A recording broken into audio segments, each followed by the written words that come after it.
जय श्री हरि नारायण। भगवान विष्णु की कृपा से यह कथा सुनने वाले सभी भक्तजन पुण्य के भागी बने, उनके जीवन में सुख शांति और समृद्धि बनी रहे। श्री हरि की असीम अनुकंपा से सभी के कष्ट दूर हों और उनके परिवार में आनंद एवं भक्ति का वास हो। फागुन माह के शुक्ल पक्ष की एकादशी को आमल की एकादशी कहते हैं। आमल की यानी आंवला को शास्त्रों में श्रेष्ठ स्थान प्राप्त हुआ है। विष्णु जी ने जब सृष्टि की रचना की तो ब्रह्मा जी को जन्म दिया। उसी समय उन्होंने आंवले के वृक्ष को भी जन्म दिया। आंवले को भगवान विष्णु ने आदि वृक्ष के रूप में प्रतिष्ठित किया। इसके हर अंग में ईश्वर का स्थान माना गया है। एक बार राजा मांधाता बोले कि हे वशिष्ठ जी, यदि आप मुझ पर कृपा करें तो किसी एक ऐसे व्रत की कथा कहिए जिससे मेरा कल्याण हो। महर्षि वशिष्ठ बोले, हे राजन, सब व्रतों में उत्तम और अंत में मोक्ष देने वाले आमल की एकादशी के व्रत कथा का मैं वर्णन करता हूँ। यह एकादशी फाल्गुन माह के शुक्ल पक्ष में होती है। इस व्रत के करने से समस्त पाप नष्ट हो जाते हैं। इस व्रत का फल 1000 गौदान के फल के बराबर होता है। अब मैं आपसे इस पौराणिक कथा को कहता हूँ, आप ध्यानपूर्वक सुनिए। एक वैदिश नाम का नगर था जिसमें ब्राह्मण, क्षत्रिय, वैश्य और शूद्र चारों वर्ण आनंद सहित रहते थे। उस नगर में सदैव वेद ध्वनि गूंजा करती थी तथा पापी, दुराचारी, नास्तिक उस नगर में कोई नहीं था। उस नगर में चैत्ररथ नाम का एक चंद्रवंशी राजा राज करता था। वह अत्यंत विद्वान तथा धर्मी था। उस नगर में कोई भी व्यक्ति दरिद्र व कंजूस नहीं था। सभी नगरवासी विष्णु भक्त थे और बाल, वृद्ध, स्त्री, पुरुष एकादशी का व्रत किया करते थे। एक समय फाल्गुन मास के शुक्ल पक्ष की आमल की एकादशी आई। उस दिन राजा, प्रजा तथा बाल, वृद्ध सबने हर्षपूर्वक व्रत किया। राजा अपनी प्रजा के साथ मंदिर में जाकर पूर्ण कुंभ स्थापित करके धूप, दीप, नैवेद्य, पंचरत्न आदि से धात्री यानी आंवले की पूजा करने लगे और इस प्रकार स्तुति करने लगे, हे धात्री, तुम ब्रह्मा स्वरूप हो, तुम ब्रह्मा जी द्वारा उत्पन्न हुई हो और समस्त पापों का नाश करने वाली हो। तुमको नमस्कार है, अब तुम मेरा अर्घ स्वीकार करो। तुम श्री रामचंद्र जी द्वारा सम्मानित हो। मैं आपकी प्रार्थना करता हूँ, अतः आप मेरे समस्त पापों का नाश करो। उस मंदिर में सभी ने रात्रि को जागरण किया। रात के समय वहाँ एक बहेलिया आया जो अत्यंत पापी और दुराचारी था। वह अपने कुटुंब का पालन पोषण जीव हत्या करके किया करता था।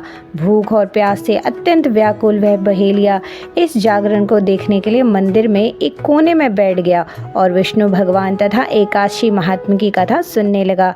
इस प्रकार अन्य मनुष्यों की भांति उसने भी सारी रात जागरण करके ही बिता दिया।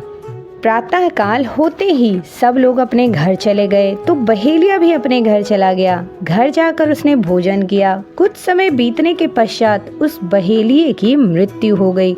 मगर उस आमल की एकादशी के व्रत तथा जागरण से उसने राजा विदुरथ के घर जन्म लिया और उसका नाम वसुरथ रखा गया। युवा होने पर वह चतुरंगी सेना के साथ तथा धन धान्य से युक्त होकर 10,000 ग्रामों का पालन करने लगा। वह तेज में सूर्य के समान, कांति में चंद्रमा के समान, वीरता में भगवान विष्णु के समान और क्षमा में पृथ्वी के समान था। वह अत्यंत धार्मिक, सत्यवादी, कर्मवीर और विष्णु भक्त था। वह प्रजा का सम्मान भाव से पालन किया करता था। दान देना उसका नित्य कर्तव्य था। एक दिन राजा शिकार खेलने के लिए गया। देव योग से वह मार्ग भूल गया और दिशा ज्ञान न रहने के कारण उसी वन में एक वृक्ष के नीचे सो गया। थोड़ी देर बाद पहाड़ी मलेच्छ वहां आ गए और राजा को अकेला देखकर मारो मारो शब्द करते हुए राजा की ओर दौड़ पड़े।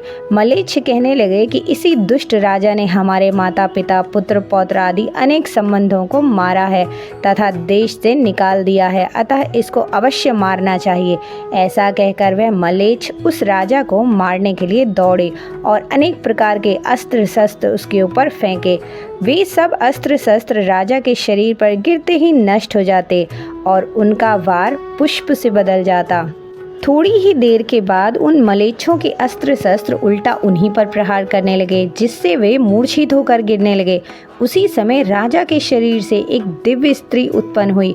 वह स्त्री अत्यंत सुंदर होते हुए भी उसकी भ्रिकुटी टेढ़ी थी। उसकी आंखों से लाल लाल अग्नि निकल रही थी, जिससे वह दूसरे काल के समान प्रतीत होती थी।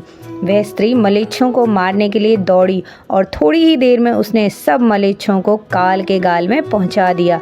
जब राजा सोकर उठा तो उसने मलेच्छों को मरा हुआ देखकर कहा कि इन शत्रुओं को किसने मारा है? इस वन में मेरा कौन हितैषी रहता है? वह ऐसा विचार कर ही रहा था कि आकाशवाणी हुई, हे राजा, इस संसार में विष्णु भगवान के अतिरिक्त कौन तेरी सहायता कर सकता है? इस आकाशवाणी को सुनकर राजा अपने राज्य में आ गया और सुखपूर्वक राज्य करने लगा। महर्षि वशिष्ठ बोले कि हे राजन, यह आमल की एकादशी के व्रत का प्रभाव था। जो मनुष्य इस आमल की एकादशी का व्रत करते हैं वे प्रत्येक कार्य में सफल होते हैं और अंत में विष्णु लोक को जाते हैं। पुराणों में कहा गया है कि धार्मिक कथाओं को सुनने मात्र से हमारा मन शांत होता है, हम पुण्य के भागी होते हैं, हमारे घर में, हमारे आसपास के वातावरण में सकारात्मक ऊर्जा का वास होता है। इसलिए जब भी समय मिले धार्मिक कथाओं को अवश्य सुनिए और ऐसी ही कथाओं और कहानियों के लिए मेरे चैनल को सब्सक्राइब, वीडियो को लाइक, शेयर और पेज को फॉलो करना ना भूलें। हरि ओम तत्सत।